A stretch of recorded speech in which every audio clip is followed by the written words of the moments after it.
All इस much awaited video में जो भी इस वीडियो को देखेगा प्लीज इसको शेयर जरूर करना, लाइक चाहे मत करना बट शेयर जरूर करना, ताकि ये हर उस बच्चे तक पहुंचे जो नीट का एस्पायरेंट है, ठीक है, या जेई का एस्पायरेंट है। तो सबसे पहले एक बात मैं बच्चों से करना चाहता हूं और फिर उनके पेरेंट्स से थोड़ी सी जनरल बात, और फिर हम स्पेसिफिक हो जाएंगे to the road map of for NEET JEE preparation. Okay, तो सबसे पहले जो जनरल बात है उसमें मैं यही कहना चाहता हूं कि बेटा पहली बात अब हमेशा याद रखना कि किसी को कॉपी करके यदि आपको लग रहा है कि उसका गोल नीट है तो मुझे भी नीट कर लेना चाहिए, किसी को देख के अगर आप इसके पीछे जा रहे हैं तो मुझे नहीं लगता, बड़े रेयर चांसेस होंगे, कम चांसेस होंगे कि यू विल बिकम सक्सेसफुल।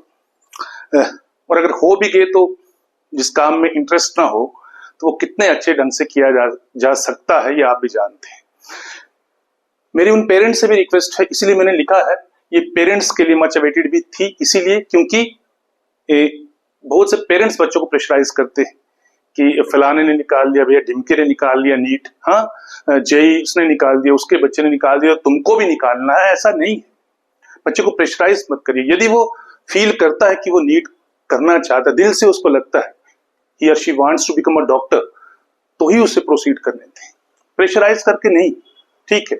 तो बच्चे को भी ये चाहिए कि वो अपना पहले लेवल देखे, लेवल इन द सेंस कि जब वो 9th में जाए तो थोड़ा थोड़ा फील वो लेना शुरू हो जाए इस नीट या आईआईटी जेई का, वो फील तब आ जाना चाहिए, क्योंकि जो आपका गोल है उसका फील आना बहुत जरूरी है, ठीक है। तो बच्चों के लिए कि आपको नीट और जेई खुद के इंटरेस्ट से करना है या किसी को देख के करना है, इन दोनों बातों में मैटर करता है। किसी को देख के कर रहे हो तो क्वालिफाई करने के चांसेस कम होंगे, ओके, हाँ, इंस्पायरेशन लेके किसी से, लेकिन तुम्हारा खुद का इंटरेस्ट भी होना बहुत जरूरी है। और अगर तुम्हारा खुद का इंटरेस्ट है, यदि तुम खुद इंटरेस्टेड हो, you really want to become a doctor और आईटीएन, तो फिर तुम इस रोड मैप को देखो, ठीक है।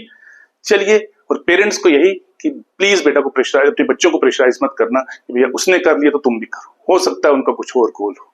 तो मैं सब्जेक्ट स्पेसिफिक की बात करूंगा, मेरा रोड मैप जो होगा उस रोड मैप को हम देखेंगे।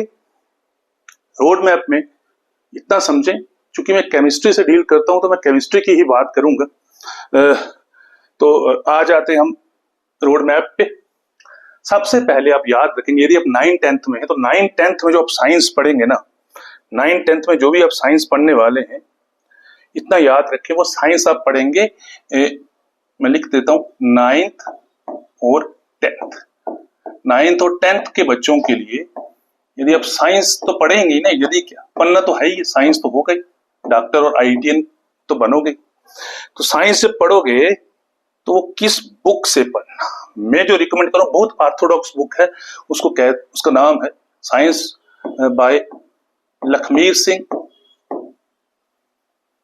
नाम नोट कर लो, बहुत से बच्चे पढ़ते भी होंगे और यदि कुछ छोड़ चुके हैं और पढ़ लो प्लीज इसको, बहुत कमाल की बुक है, बहुत ऑर्थोडॉक्स बुक है, बहुत पुराने टाइम की बुक है, लेकिन आज भी बहुत दम रखती है, क्योंकि इसमें बहुत सिंपल लैंग्वेज में लिखा गया है, मुश्किल कंसेप्ट को सिंपल करके बताया गया है।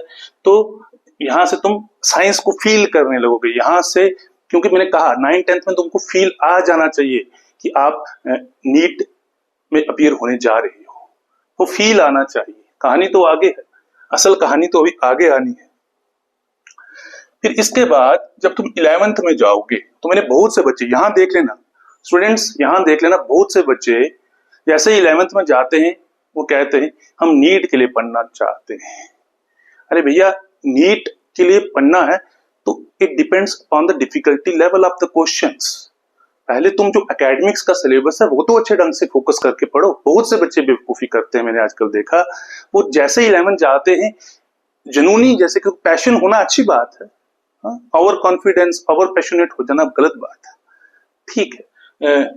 तो इसके बाद जब आएंगे आप 11th और 12th में, मैं 11th और 12th की अब बात कर रहा हूं, 11th और 12th की, तो अब मैं बात छेड़ूंगा सिर्फ केमिस्ट्री की, क्योंकि मेरा फोकस किस पे है, केमिस्ट्री पे। चूंकि मैं केमिस्ट्री से डील करता हूं तो मैं केमिस्ट्री की ही बात करूंगा। यहां तुम साइंस 9th-10th का लखमीर सिंह मंजीत कौर को पहले पढ़ाव पे पढ़ लो, फिजिक्स यहीं से पढ़ो, केमिस्ट्री भी यहीं से पढ़ो, और हो सके तो बायोलॉजी भी यहीं से पढ़ लो। ठीक है, 11th-12th में ये वर्ड मैं लिख रहा हूं, सुन लो। NCERT number 1, this is your number 1 कि आप यहां से स्टार्ट करें। This is your number 2, NCERT. NCERT की बुक पढ़ो केमिस्ट्री की।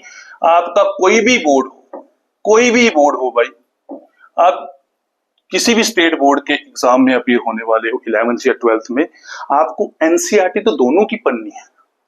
एनसीईआरटी को आप छोड़ नहीं सकते, है ना। मैं आपको बार बार कह रहा हूं, एनसीईआरटी को आप छोड़ नहीं सकते। और स्पेशली एनसीईआरटी में भी मैं बोलूंगा, एनसीईआरटी में जो ऑर्गेनिक सेक्शन है केमिस्ट्री, सॉरी इनऑर्गेनिक सेक्शन है, जो इनऑर्गेनिक का पोर्शन है एनसीईआरटी वाला, वो मत छोड़ना। और एनसीईआरटी कम से कम, यहां से मैं आपको बता दूं, 50 to 60% तुम्हें नीट में मिलता है, याद रखना। बहुत इंपॉर्टेंट है एनसीईआरटी, किसी भी बोर्ड के हो, एकेडमिक्स में भी काम आएगी। प्लस तुम जो नोट्स तो पढ़ोगी ना, तुम नोट्स तो पढ़ोगे, नोट्स जो पेपर में तुमको एग्जाम में लिखने हैं वो तो पढ़ोगे, किसी के भी टीचर के होंगे, खुद के बनाए हुए होंगे, तो वो तो पढ़ोगे एकेडमिक्स में लिखने के लिए। ठीक है, इसके बाद हम तीसरे नंबर पे चलेंगे रोड मैप को बढ़ाते हुए। ठीक है, समझ जाइए तीसरे नंबर पे, जो तीसरे नंबर पे मैं बोल रहा हूं, थर्ड नंबर पे आप कोई रेफरेंस बुक ले ले बेटा, कोई भी रेफरेंस बुक ले ले। अब रेफरेंस बुक में कोशिश करना कि आप क्या लें, ऑब्जेक्टिव टाइप बुक लें। कौन सी बुक लेंगे? Objective type. कोशिश करेंगे रेफरेंस बुक कौन सी लेंगे? ऑब्जेक्टिव। मैं बताता हूं क्यों लेंगे, और ऑब्जेक्टिव में भी आप फॉलो करना, सुन लेना बात को ध्यान से। या तो आप प्रदीप ले लो, प्रदीप की बुक ले लो, बहुत फेमस किताब है, या तो दिनेश की ले लो, और इसी में या मॉडर्न्स की एबीसी सीरीज ले लो, मॉडर्न्स की एबीसी सीरीज। लेकिन लेनी कौन सी है? Objective type. मैं क्यों बोल रहा हूं ये रेफरेंस बुक्स को, क्योंकि जब आप एनसीईआरटी से आ चुके हो, एनसीईआरटी के प्रॉब्लम्स आप सॉल्व कर चुके हो, थ्योरेटिकल क्वेश्चन पढ़ चुके हो, अब आप क्वेश्चन की वैरायटीज ढूंढ रहे हो, यानी एक ही टॉपिक से अलग अलग तरीके के क्वेश्चन कैसे बने, उसके लिए रेफरेंस बुक बेटा बेस्ट रहती है। अब ये बोर्ड की किताबें हैं, मतलब ये तुमको अभी जब तुम 11th-12th पढ़ रहे हो तभी तुमको ये पढ़नी है। ऐसा नहीं है कि तुम 11th-12th पास कर चुके हो, तुम जाके तब इसको देख रहे हो, नो, ना टाइम नहीं। ठीक है, ये कब देखना है? जब तुम 11th-12th में ही पढ़ रहे हो। 11th हो तो 11th की रेफरेंस बुक देख लेना, 12th में पढ़ रहे तो 12th की देखो, वो तो अकॉर्डिंगली देखोगे। तो प्रदीप और दिनेश में और मॉडर्न्स में कोई भी ले सकते हो, तीनों अच्छी हैं।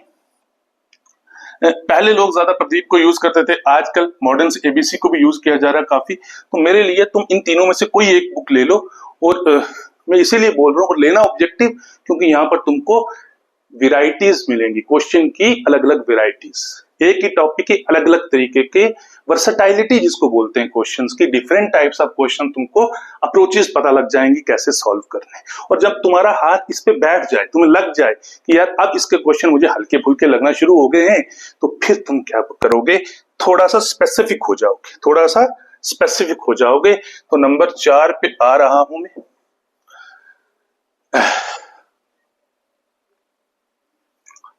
फोर्थ नंबर पे मैं कहूंगा तुमको, तुम पढ़ लो मदन बिष्ट की बुक, बहुत मदन बिष्ट की बुक, मदन बिष्ट, इनकी सेक्शन है इनऑर्गेनिक। कौन सी? इनऑर्गेनिक। इनऑर्गेनिक पार्ट तुम यहां से पढ़ो, मदन बिष्ट 11th के लिए भी मिल जाएगी, 12th के लिए भी होगी। मदन बिष्ट को जरूर देखें। उसके बाद बहुत अच्छी किताब है एक केएल चुग की, केएल चुग। तो तुम्हें यदि फिजिकल केमिस्ट्री में एक दिक्कत आती है, फिजिकल केमिस्ट्री में पहले बता दूं, इसके ऊपर मैं थोड़ा सा बोलना चाहूंगा फिजिकल केमिस्ट्री के ऊपर, कि जितने भी बच्चों को केमिस्ट्री में प्रॉब्लम आती है, तो जो मेजर एरिया है वो फिजिकल में आती है, बोर्ड में तो वो इसको क्रैम क्रूम करके चले जाते हैं, लेकिन जो नीट वाला, नीट का एस्पायरेंट है, जो दिल से चाहता है कि वो डॉक्टर बने, जो दिल से चाहता है वो आईटीएन बने, वो कभी भी फिजिकल केमिस्ट्री को रटा मार के या क्रैमिंग करके नहीं जाएगा। क्रैमिंग करके तुम 100 आउट ऑफ 100 ले लोगे, मतलब 100% केमिस्ट्री में ले लोगे फिजिकल में, बट न्यूमेरिकल सॉल्व करने में प्रॉब्लम आएगी, स्पेशली थर्मोडायनेमिक्स में, इक्विलिब्रियम में। तो मैं तुम्हें ये बुक बता रहा हूँ, केएल चुग की बहुत बढ़िया बुक है, इसको जरूर देखो। केएल चुग अब तुम्हें बोर्ड के लेवल से थोड़ा सा आगे लेके जाएगी, थोड़ा सा आगे लेके जाएगी। मतलब यूं कह लो कि अभी तक एनसीईआरटी और reference books this are level 1, ये लेवल 1 की किताबें हैं। अब लेवल 2 मतलब इंटरमीडिएट क्वेश्चंस, जहां इजी मोड से तुम हट रहे हो, थोड़े से इंटरमीडिएट डिफिकल्टी लेवल को बढ़ा रहे हो, तो केएल चुग में आ रहे हो। हालांकि इसके क्वेश्चन स्पेसिफिक हो जाएंगे, स्पेसिफिक इन द सेंस कि उनका डिफिकल्टी लेवल इनसे ज्यादा होगा, स्पेशली फिजिकल केमिस्ट्री। और इसके साथ एक बुक आएगी ओपी टंडन की बुक, ओपी टंडन की फिजिकल केमिस्ट्री भी तुम पढ़ सकते हो, फिजिकल या ऑर्गेनिक दोनों पढ़ सकते हो, फिजिकल और ऑर्गेनिक दोनों अच्छी है। केएल चुग भी पढ़ो, ओपी टंडन भी पढ़ो। ओपी टंडन को मैं रिकमेंड आपको करता हूं ऑर्गेनिक के लिए, और फिजिकल के लिए केएल चुग को। ठीक है, फिजिकल आप कहां से चूज करें? केएल चुग से, और ओपी टंडन ऑर्गेनिक के पर्पस के लिए रखेंगे। ठीक है, तो ये तो इंटरमीडिएट किताबें हैं, जहां तुम्हें लग रहा है यार अब एनसीईआरटी तो हल्के फुल्के लग रहे हैं, रेफरेंस बुक प्रदीप दिनेश मॉडर्न्स वगैरह अब हल्का लगना शुरू हो गया कि यार इजी मोड तो हम क्रॉस कर चुके हैं, चलो थोड़े से लेवल को बढ़ाते हैं। तो लेवल को बढ़ाने के लिए तुम मदन बिष्ट इनऑर्गेनिक के लिए जाओगे, केएल चुग और ओपी टंडन फिजिकल और ऑर्गेनिक के लिए चूज कर सकते हो, कर सकते। इसके अलावा भी और बुक्स होती हैं, मैं ये नहीं कह रहा कि यही बुक्स हैं, बट लेवल को देखना और अपने हिसाब से। ऐसा भी मत करना, कई बच्चे क्या करते हैं, बोलते हैं हम अच्छी किताबें पढ़ेंगे, डायरेक्ट 11th में जाते हैं और सीधा फिजिकल पढ़ने के लिए केएल चुग के पास चले जाते हैं। केएल चुग के पास मतलब केएल चुग की बुक पढ़ना शुरू हो जाते हैं, तो वो भी गलत है। मतलब अभी तुमने लेवल 1 के क्वेश्चन किए नहीं हो, लेवल 2 पे जा रहे हो, तो यही तो है रोड मैप। जाना कैसे है, कौन से रास्ते से जाना, यही रास्ते हैं भाई, यही रास्ते हैं। तो अब डिफिकल्टी लेवल 3, जहां से तुमको क्वेश्चन मिलते हैं, जहां से तुमको क्वेश्चन मिलते हैं, वहां पर मैं बोल दूं तुमको, लेवल नंबर 5 पे तुम देखोगे, तुम्हारे पास बुक आती है नरेश अवस्थी की, नरेश अवस्थी की बुक आएगी, बहुत फेमस बुक है। और जितने भी नीट और जेई के दिल से एस्पायरेंट हैं वो इसको जरूर पढ़ते होंगे। ये फिजिकल केमिस्ट्री की बुक है, और डायरेक्टली इसको देखोगे तो सर के ऊपर से जाएगी। ठीक है, समझ रहे हो, क्योंकि यहाँ बहुत लेवल 3 के क्वेश्चन है, डिफिकल्टी लेवल बहुत ज्यादा है। अगर तुम यहां से आए हो, यहां से आए हो, यहां से होके आए, यहां आए हो, तो फिर तुम्हें कोई ज्यादा दिक्कत नहीं होगी, तुम्हें अच्छी लगी। बहुत बढ़िया किताब है इसकी, फिजिकल केमिस्ट्री की, नरेश अवस्थी की। तो 6th नंबर पे मैं जिसको लाना चाहता हूं, जो मुझे लगता है कि तुमको पढ़नी चाहिए, वो बुक है हिमांशु पांडे की, हिमांशु पांडे की ऑर्गेनिक की बुक पढ़ लेना। ऑर्गेनिक में, ऑर्गेनिक केमिस्ट्री की हिमांशु पांडे की, ये भी लेवल 3 बुक है। बहुत बढ़िया क्वेश्चन तुमको मिलेंगे यहाँ, ये भी तुम ट्राई करनी ही पड़ेगी यदि तुम नीट को दिल से चाहते हो, आईआईटीएन दिल से बनना चाहते हो। ठीक है, तो 6 नंबर हिमांशु पांडे की बहुत बढ़िया बुक है। 7th नंबर पे मैं तुम्हें जो रोड मैप दे रहा हूं, के कुमार की बुक आती है, के कुमार की बुक आती है भैया इनऑर्गेनिक के लिए, बहुत फेमस बुक है, और ये भी बहुत उम्दा किताब है, इसको तुम नहीं छोड़ सकते, इसको तुम नहीं छोड़ सकते। और इन किताबों को जब तुम पढ़ लो, तो मेरी तुम सबसे एक सजेशन है, तुम सबको एक सजेशन है, एडवाइस है, कि तुम कुछ इंस्टीट्यूट्स जो कि मॉक टेस्ट करवाते हैं, मॉक टेस्ट कभी मत छोड़ना। ठीक है, मॉक टेस्ट जितने दे सकते हो बेटा देना, दे विल हेल्प यू। और एट द लास्ट जो 8th नंबर पे मैं कहूंगा वो है PYQS, प्रीवियस ईयर क्वेश्चंस की बुक्स आती हैं, उनको ले लो।